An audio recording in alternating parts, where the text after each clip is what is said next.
Hace unos meses, mi mejor amiga de toda la vida me hizo perder completamente la fe que tenía en ella. Su nombre es Laura, y desde que éramos adolescentes, siempre soñó con ser mamá. Decía que tendría una hija perfecta, que sería su prioridad, que jamás la dejaría sola como según ella hicieron sus propios padres. Cuando su hija Valeria nació, fue el momento más feliz de su vida, y yo también estaba feliz por ella. Mis hijas, Valeria y la mía, Camila, crecieron juntas, prácticamente como hermanas. Jugaban, iban al colegio, dormían en casa de la otra, éramos una especie de familia extendida. Con el paso de los años, Laura empezó a darse ciertos lujos. Le gustaba viajar sola, desconectarse del mundo, dejar a Valeria conmigo porque, bueno, confiaba plenamente en mí. Y la verdad, no me molestaba. Valeria era tranquila, educada y muy unida a Camila. Pero hace 6 meses, todo cambió. Laura me pidió cuidar a Valeria por una semana mientras se iba de vacaciones a Cancún. Todo parecía normal, hasta que al tercer día, algo me inquietó. Llamé a Valeria para cenar y no respondía. Camila me dijo que no la había visto desde la tarde, y enseguida sentí ese vacío en el estómago, ese presentimiento que no te suelta. Subí corriendo, toqué su puerta y nada. La puerta estaba con seguro, algo que jamás hacía. Busqué la llave del cajón del pasillo, abrí, y ahí estaba Valeria, tirada sobre la cama, pálida, apenas respirando, rodeada de frascos vacíos de pastillas y una carta doblada. Sentí que el corazón se me salía del pecho. Llamé al 911 con las manos temblando mientras Camila lloraba detrás de mí. Todo fue confusión, gritos, preguntas, paramédicos entrando y yo sin entender cómo habíamos llegado a eso. En la ambulancia, entre sollozos, llamé a Laura, que todavía estaba en la playa. Le conté lo sucedido, esperando escuchar desesperación, miedo, pero lo que escuché me heló por dentro. ¿Y tú crees que fue tan grave? Seguro lo hizo por llamar la atención, me dijo con voz fría, como si hablara de una travesura. No supe qué responder. Me quedé muda. Llegamos al hospital y los doctores dijeron que Valeria había llegado a tiempo, pero que si me hubiera demorado 10 minutos más, no estaría viva. Le mandé un mensaje a Laura contándole eso, pensando que finalmente entendería la gravedad, pero su respuesta fue aún peor: cambiar el vuelo me cuesta $200. Además, no hace falta que vayas todos los días, para eso están las enfermeras. Sentí rabia, tristeza y una impotencia tan grande que me costó respirar. Dejé el trabajo unos días y me quedé con Valeria en el hospital, velando su sueño, hablándole bajito aunque estuviera inconsciente. Una noche, me miró y me dijo: «Tía, siento que mi mamá ya no me quiere, porque no volvió». No supe qué decir. Solo la abracé con toda el alma. Mientras tanto, Laura subía fotos a Instagram con frases como «viviendo mi mejor vida». Fue en ese momento cuando supe que la mujer que yo consideraba mi hermana ya no existía. Cuando por fin dieron de alta a Valeria, decidí llevarla a casa conmigo unos días.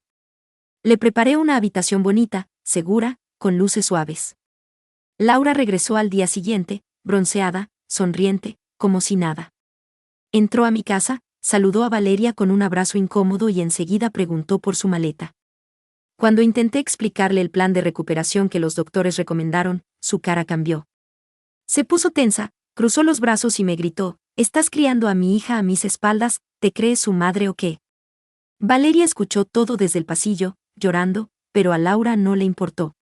«Eso fue solo un show por atención», dijo sin mirarla siquiera. Y ahí perdí el control. Le grité que su hija había querido morir y que ella eligió la playa en lugar de tomar un vuelo. Le dije que ni $200 valía la vida de su propia hija. Ella, fría, respondió: «Tú no entiendes lo que es necesitar un descanso de los hijos». En ese momento, algo se rompió para siempre entre nosotras. Valeria se encerró en el baño y Laura, furiosa, me acusó de secuestrarla. Pensé que solo estaba hablando por rabia, pero 20 minutos después regresó con 2 policías. Los agentes me miraron confundidos cuando les expliqué la situación. Les mostré los papeles del hospital y les conté todo. Laura interrumpía cada 2 segundos, diciendo que yo estaba obsesionada con su hija, que quería reemplazarla. Uno de los policías, una mujer, fue a hablar con Valeria. Cuando la vio, pálida y temblando, entendió todo enseguida. Llamaron a una trabajadora social, la señora Thompson, que entrevistó a Valeria y recomendó que se quedara conmigo por 72 horas mientras se hacía una evaluación. Laura se contuvo de armar otro escándalo, pero cuando subimos al cuarto para que recogiera cosas, me dijo entre dientes, vas a pagar por esto. Te voy a destruir la vida. No sabía que Camila estaba grabando desde el pasillo, y su voz quedó registrada diciendo que ni siquiera quería lidiar con una adolescente dramática. Después de eso, Laura salió dando un portazo y dejando marcas de llantas en mi entrada. Llamé a mi hermana, que es abogada, para pedir ayuda. Me dijo que guardara todo, mensajes, audios, capturas, fechas, todo. Esa misma noche, Laura empezó a publicar en redes que yo estaba loca y que había secuestrado a su hija. Algunas personas me escribieron preocupadas, otras, juzgándome. Todo se volvió un caos. Al día siguiente llevé a Valeria a su cita con la terapeuta, la doctora Chen. Mientras esperábamos, Laura apareció gritando que tenía derecho a estar en la sesión. La doctora la llevó a hablar en privado y a los pocos minutos Laura salió insultándola, diciendo que era una profesional parcializada. Valeria, entre lágrimas, me confesó que había encontrado mensajes en el celular de su mamá donde decía que se arrepentía de ser madre, que quería desaparecer y que no soportaba a su hija. Me rompió el alma escucharla. Le dije que contara todo a la doctora Chen, que no se guardara nada. Gracias a eso, la terapeuta y la trabajadora social emitieron reportes formales, y el juez suspendió temporalmente la custodia de Laura. Pasamos los días siguientes entre miedo y esperanza. Laura empezó a bombardear a Valeria con mensajes, te amo, bebé, eres mi mundo, y a los 5 minutos, eres una malagradecida, estás exagerando, me estás haciendo quedar mal. Tuvimos que bloquearla, y documentar cada cosa. Luego comenzó a circular rumores de que yo quería quedarme con la hija de mi mejor amiga. Algunos amigos comunes me dieron la espalda, otros me apoyaron, y algunos simplemente desaparecieron. Un día, salimos por un helado para distraernos y nos topamos con una amiga de Laura, grabándonos y gritándome que estaba lavándole el cerebro a la niña. Fue humillante. Desde entonces, vivimos en modo defensa, cámaras en la casa, documentos guardados, abogados, citas con psicólogos. Laura parecía dispuesta a todo con tal de recuperar una imagen que ya había perdido. La audiencia de custodia temporal se acercaba y yo no dormía del estrés. Valeria seguía teniendo pesadillas, se despertaba gritando que no quería volver con su madre. Mi esposo Andrés fue un ángel, preparaba desayunos, ayudaba a las niñas, trataba de mantener un poco de normalidad. El día antes de la audiencia, Valeria tuvo un ataque de pánico tan fuerte que apenas podía respirar. Esa noche, mi hermana llegó con todos los documentos organizados. Me dijo, el juez puede decidir cualquier cosa, pero lo hiciste bien. Guardaste todo. La audiencia fue dura. Laura llegó con un abogado caro, fingiendo ser la madre más amorosa del mundo. El juez, una mujer de rostro serio, revisó los informes de la doctora Chen y del hospital. Pidió hablar a solas con Valeria. Fueron los 15 minutos más largos de mi vida. Cuando volvieron, el juez habló con voz firme, otorgo la custodia temporal a la familia de la señora Ramírez, yo, por 30 días, mientras se evalúa el caso. La madre biológica tendrá visitas supervisadas 2 veces por semana y deberá realizar evaluación psicológica y clases de crianza. Laura se puso de pie gritando que era injusto, pero la jueza la mandó callar. Al salir, Valeria me abrazó llorando, no tengo que volver, al menos por ahora. Sentí alivio, pero también miedo. Sabía que esto apenas comenzaba. Durante esas semanas, Laura no fue a sus primeras visitas. A la tercera llegó con regalos caros, haciéndose la cariñosa, pero los reportes mostraron que solo buscaba tomarse selfies con su hija. Empezó su campaña en redes, fotos llorando, frases de una madre luchando contra el sistema, y acusaciones de que yo la había manipulado. Gente que creía amiga me escribió diciéndome que devolviera a la niña. Fue desesperante. Valeria, mientras tanto, iba mejorando con terapia. Pero un día llegó con el celular en la mano, llorando, mira esto. Su madre había publicado que su intento de suicidio había sido falso. Los comentarios la destrozaban. Decían que era una mentirosa, una manipuladora. No supe cómo consolarla. Camila, mi hija, salió en su defensa en redes, y hasta la suspendieron en el colegio por pelear con un chico que la insultó. 3 semanas después, Laura apareció en la terapia y tuvieron que sacarla con seguridad. Ese mismo día, alguien rayó mi carro con la palabra ladrona. Todo indicaba que era ella. Andrés instaló cámaras y cambiamos las cerraduras. La jueza extendió mi custodia 6 meses más, basándose en los informes psicológicos. Parecía que empezábamos a tener estabilidad, hasta que Laura sacó una carta bajo la manga. Alegó que el papá de Valeria, a quien supuestamente había abandonado, quería la custodia. Yo me quedé en shock. Laura siempre dijo que él las había dejado, pero resultó que no. Mi hermana contrató un investigador y descubrió que el hombre, Marcos, vivía en otra ciudad, tenía familia y llevaba años enviando dinero y cartas que Laura jamás le mostró a su hija. Cuando lo conocimos por videollamada, fue impactante, Valeria era idéntica a él. Marcos contó que Laura se mudó sin avisar, cambió de número, y hasta lo amenazó con una carta legal para que no la buscara. Verlo romper en llanto al contar que cada cumpleaños le devolvían sus regalos fue durísimo. Valeria lloró todo el rato. Mi mamá me mintió toda la vida, dijo. Días después, Marcos viajó a conocernos. Trajo álbumes, cartas, fotos, y lo más importante, paz. Por primera vez, vi a Valeria sonreír de verdad. Mientras tanto, Laura seguía publicando mentiras, pero esta vez la gente empezó a descubrir la verdad. Incluso los compañeros de Laura confirmaron la historia de Marcos. Su máscara comenzó a caer. La siguiente audiencia fue decisiva, y lo que ocurrió ahí, cambió todo. La audiencia fue un caos total. Laura llegó furiosa, con su abogado y esa sonrisa falsa que ya todos reconocíamos. Marcos estaba presente, no para quitarme la custodia, sino para apoyar a Valeria. Cuando la jueza le dio la palabra, él contó todo, cómo Laura lo había alejado de su hija, cómo había bloqueado cada intento de contacto, y cómo llevaba años pagando manutención sin recibir ni un gracias. Laura trató de interrumpirlo varias veces, pero la jueza le pidió silencio. Entonces pasó algo que nadie esperaba, el novio actual de Laura, un tal Ricardo, se levantó y pidió testificar. Laura se quedó helada. El tipo contó que ella le había confesado que odiaba ser madre y que solo quería ganar fama en redes como la mamá luchadora. Dijo que ella planeaba demandarme por difamación para sacarme dinero. La sala quedó en silencio. Laura explotó, gritando que todos la traicionaban, que yo la manipulé, que Valeria era una mentirosa. La jueza la amenazó con sacarla si no se calmaba. Al final, dictó sentencia, la custodia seguía en mis manos por 6 meses más, Marcos tendría derecho a visitas supervisadas para retomar vínculo con su hija, y Laura debía asistir a terapia obligatoria.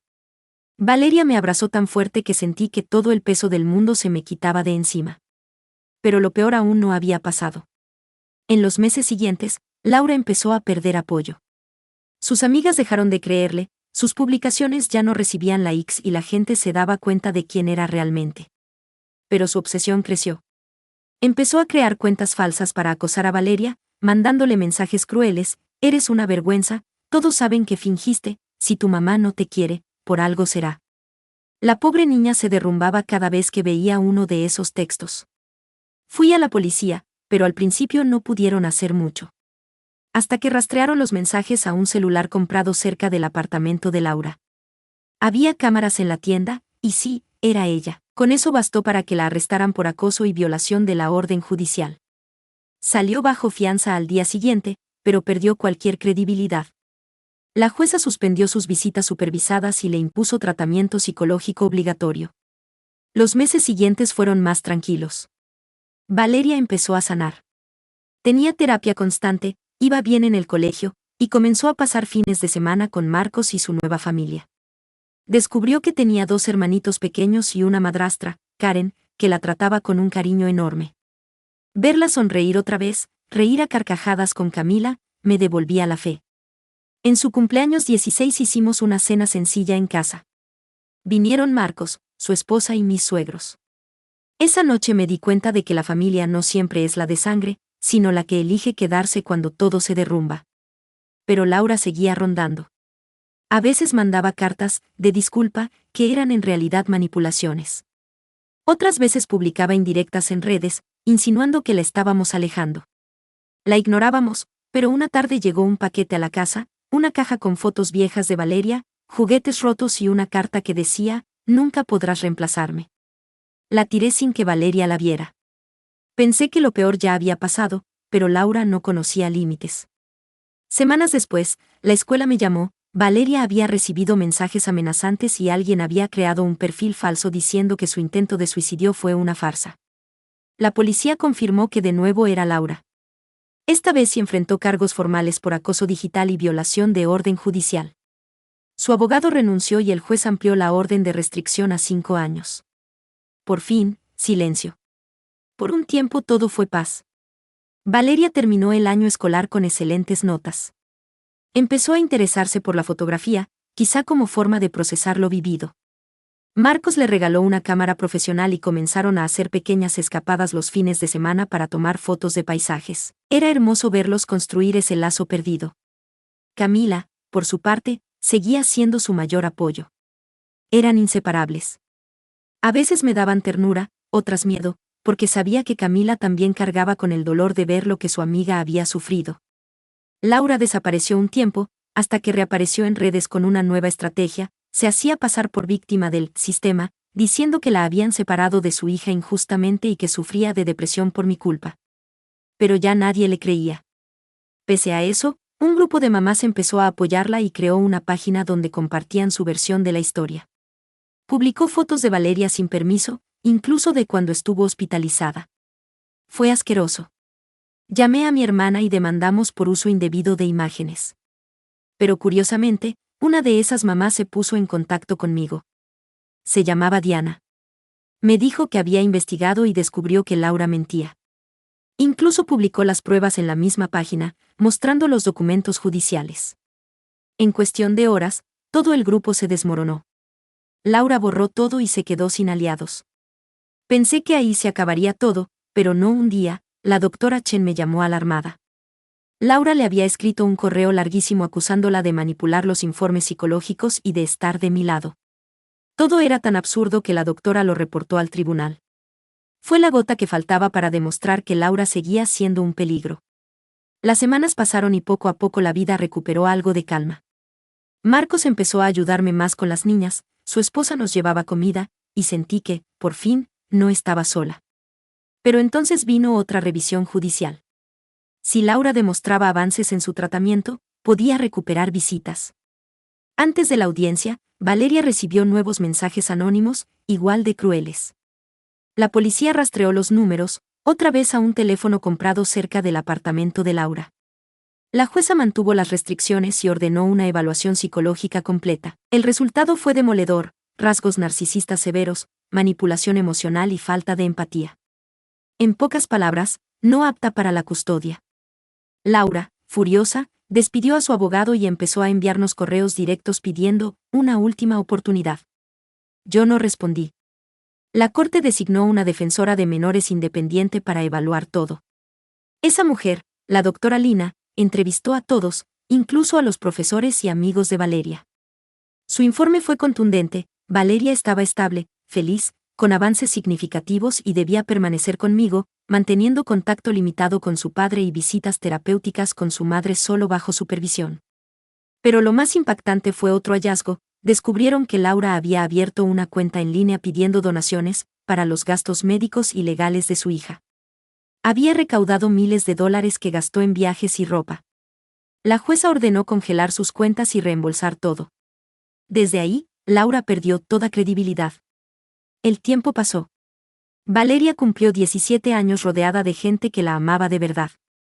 Estaba en un grupo de arte para jóvenes que habían pasado por traumas y sus fotografías empezaban a ganar concursos. Laura intentó otra vez colarse en la celebración con una demanda de derecho maternal, pero la jueza la rechazó de inmediato.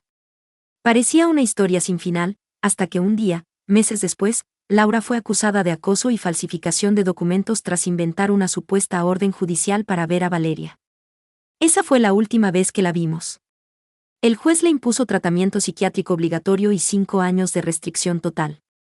Valeria, con una valentía enorme, leyó una declaración frente al tribunal: mi mamá nunca me vio como persona, sino como reflejo de lo que ella quería aparentar.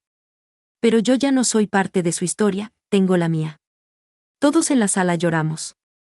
2 años después, Valeria entró a la universidad para estudiar arte. Vive feliz, independiente, y aunque aún recibe alguna carta de su madre de vez en cuando, sabe cómo mantener límites. Cada tanto me manda fotos de sus exposiciones y me dice: gracias por no rendirte. A veces me pregunta si creo que su mamá algún día cambiará. Yo le digo la verdad, la gente puede cambiar, pero el daño que hace el ego tarda en sanar. Hoy, miro atrás y pienso en todo lo que esa amistad costó. Perdí a mi mejor amiga, sí, pero gané algo mucho más valioso, una hija del alma, una familia elegida, y la certeza de que, cuando se hace lo correcto, incluso el caos termina trayendo paz. La vida con Laura fue una tormenta, pero de esa tormenta nació la calma donde Valeria floreció. Y aunque la historia empezó con una traición, terminó con algo mucho más poderoso, amor, verdad y libertad.